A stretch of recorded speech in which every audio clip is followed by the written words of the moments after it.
In the 1960s, Robert F. Kennedy took a poverty tour, including the Mississippi Delta, and was horrified to discover a large number of children as obviously malnourished as any child on a third world relief poster.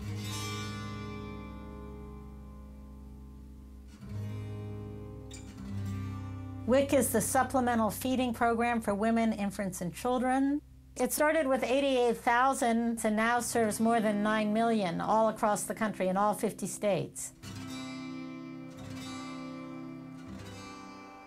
We're in the middle of nowhere back here. Everybody's laid off, there's no work. The economy really sucks right now. Food prices have gone up and paychecks are staying low. There was times I would cry and I would sit there and be like, God, why is this all happening? We had nothing.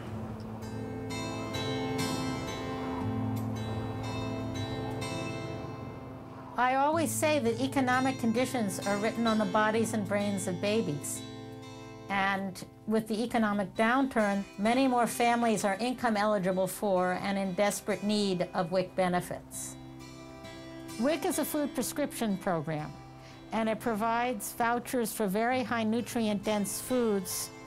I only get paid $7.25 an hour. And with 2 kids, you need a lot more money than that for groceries. So, like the WIC and everything helps out a lot. This is what you get. This is your WIC folder.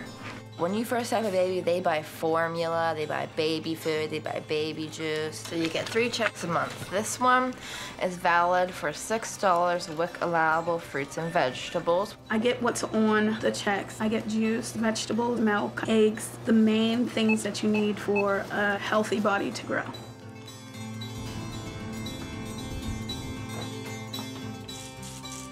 I make sure that they eat nutritious. Very good. Excuse me. I'll give them their breakfast and give them their sippy cups. Thank you. You're welcome. Change Rylan, and as soon as they're done eating, they come over and they lay next to me on the couch, and I don't even want to move.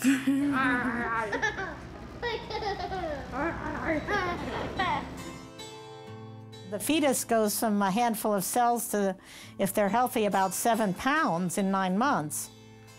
The brain increases 2.5 times in size in the first year of life. That is an extraordinary growth rate. WIC targets that time.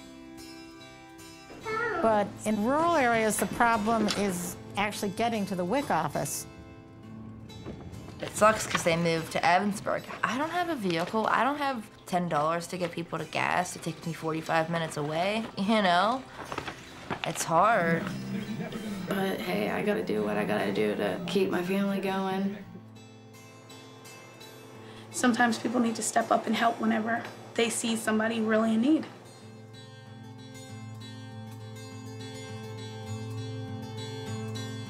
From a physician's perspective, physiology is the same world around. So the nutritional needs of a child in Sudan are the same as the nutritional needs of a child in Philadelphia. Thanks to WIC in this country, we no longer see children near death from malnutrition. Nutrient-dense foods are good medicine.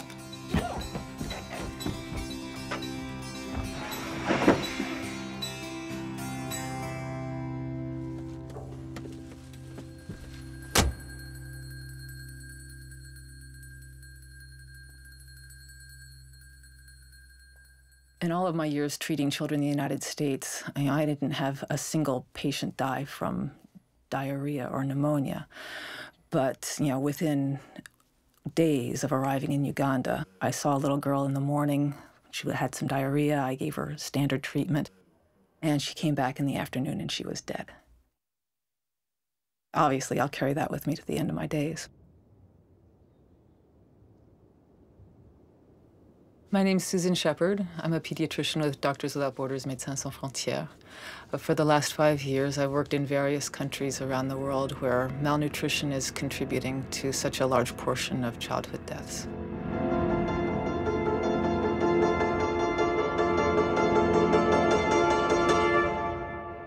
The U.S. runs a massive food aid system, churning out hundreds of thousands of tons of corn soybean meal.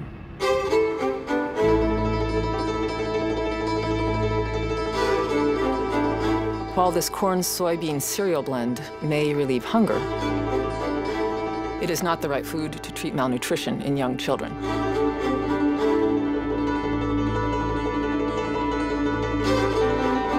A young child, above all a malnourished child, needs high-quality foods like milk and fish to regain weight, to recover from illness, and to grow. Not only does this system deliver a substandard food, it is wildly inefficient.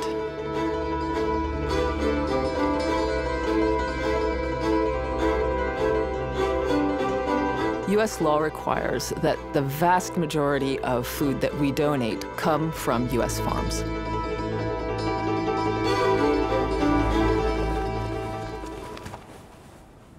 So from farm to factory to shipping container, all this corn and all these soybeans must be grown, processed, and shipped by U.S.-based companies.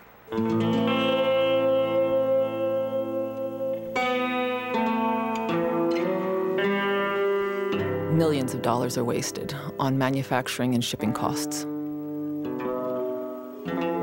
when at least part of this money could be spent on better foods for malnourished and young children.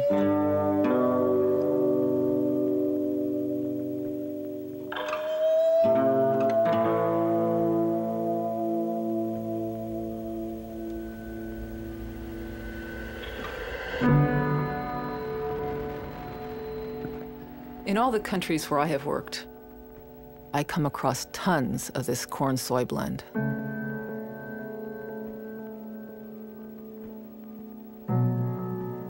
You can tell the sacks that come from the US. They're all marked gift of the American people. They're more like a false promise than a gift. Why would we be giving out food through a food aid program anywhere in the world that we wouldn't be using for our own kids and families?